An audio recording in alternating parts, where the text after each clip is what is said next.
Contes et légendes. Thierry nous lit Les Trois Tamis. Les trois tamis. Un jour, un homme vint trouver le philosophe Socrate et lui dit « Écoute, Socrate, il faut que je te raconte comment ton ami s'est conduit. »« Je t'arrête tout de suite, » répondit Socrate. « As-tu songé à passer ce que tu as à me dire au travers des trois tamis ?» Et comme l'homme le regardait d'un air perplexe, il ajouta « Oui, avant de parler, il faut toujours passer ce qu'on a à dire au travers des trois tamis. Voyons un peu. Le premier tamis est celui de la vérité. As-tu vérifié que ce que tu as à me dire est parfaitement exact ? Non, je l'ai entendu raconter. Bien. Mais je suppose que tu l'as au moins fait passer au travers du second tamis, qui est celui de la bonté. Ce que tu désires me raconter, est-ce au moins quelque chose de bon ? L'homme hésita, puis répondit Non, ce n'est malheureusement pas quelque chose de bon, au contraire. Dit le philosophe. Voyons tout de même le troisième tamis.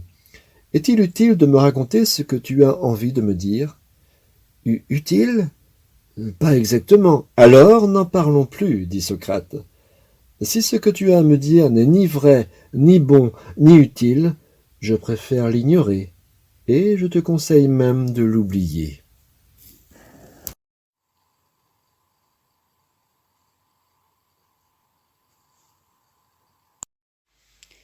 Christophe lit Philémon et Baucis.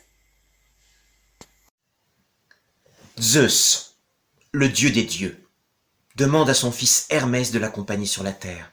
Il veut voir comment les humains se comportent, et il veut voir si les humains respectent la loi la plus sacrée chez les Grecs, l'hospitalité. Pour cela, Zeus et Hermès se déguisent en vagabonds.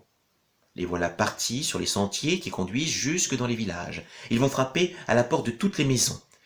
Ils demandent de quoi manger, un peu d'eau, de quoi dormir pour la nuit. Mais à chaque fois, on leur refuse l'hospitalité. On leur claque la porte au nez. Est-ce ainsi qu'on se comporte maintenant sur terre, dit Zeus. C'est chacun pour soi. Zeus est dépité. Il s'apprête avec son fils à rentrer dans l'Olympe. Quand tout à coup, sur le bas-côté, là, sur le chemin, il y a une masure. Essayons une dernière fois, dit Hermès. Tentons une dernière fois, sait-on jamais. Il s'apprête à frapper à la porte, quand tout à coup celle-ci s'ouvre. Il y a un vieillard, là, Philémon. En voyant les deux vagabonds, il leur dit « Mais vous n'allez pas rester dehors, il fait nuit, et puis il fait froid, et il y a des bêtes sauvages. Allez, ne discutez pas, rentrez. » À l'intérieur de la maison, il y a une vieille. Elle s'affaire dans la cuisine. Elle improvise une soupe avec les quelques ingrédients qui lui restent. Et Philémon sert aux invités un vin, un cruchon de vin. Oh, c'est une horrible piquette, mais il n'y a que ça dans la maison. Et à chaque fois que Philémon resserre les invités, la cruche se remplit, comme par magie. À un moment donné, Philémon et Baucis s'aperçoivent de la supercherie. Ils s'aperçoivent surtout qu'ils ont affaire à des dieux. Alors ils se prosternent. Et puis ils se relèvent, et tous les deux se mettent à courir après leur unique animal, une oie toute maigrichonne. Ils veulent la sacrifier, ils veulent en faire un festin, digne des dieux.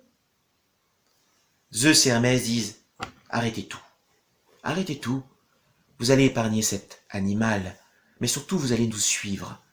Vous allez nous suivre tout en haut de la colline. » Arrivé en haut de la colline, Zeus fait abattre la foudre, mais surtout, il fait pleuvoir. Il fait pleuvoir pendant 1 heure, mais une pluie si dense, si intense, que l'eau monte, monte, monte. Un vrai déluge. La seule maison qui est épargnée, c'est la maison de Philémon et de Baucis qui se transforme, comme par magie, en un temple.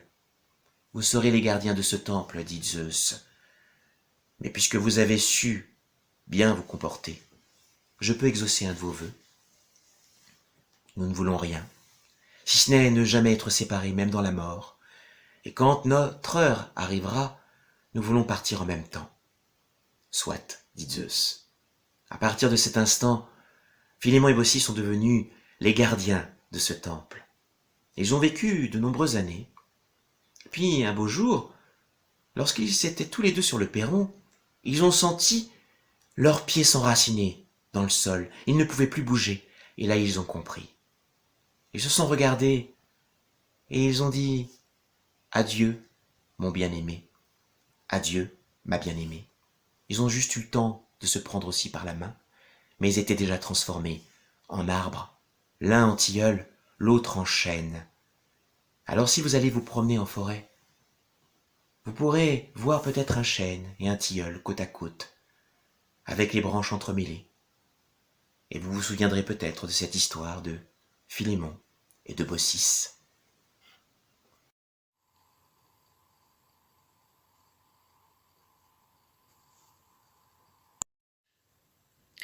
Hélène lit La modestie.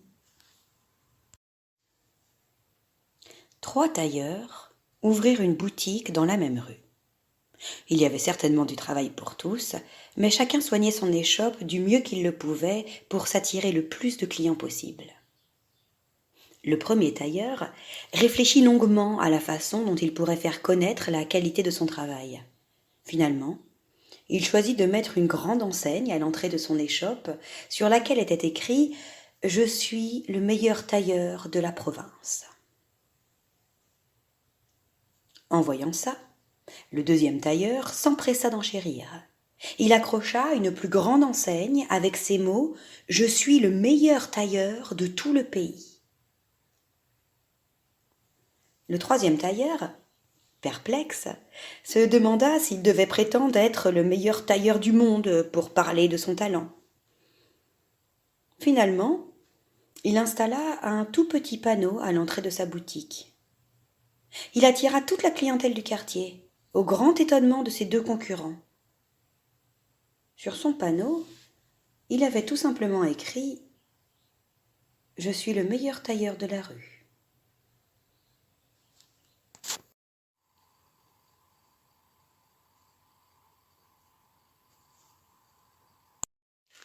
Thierry revient pour nous lire un dernier conte.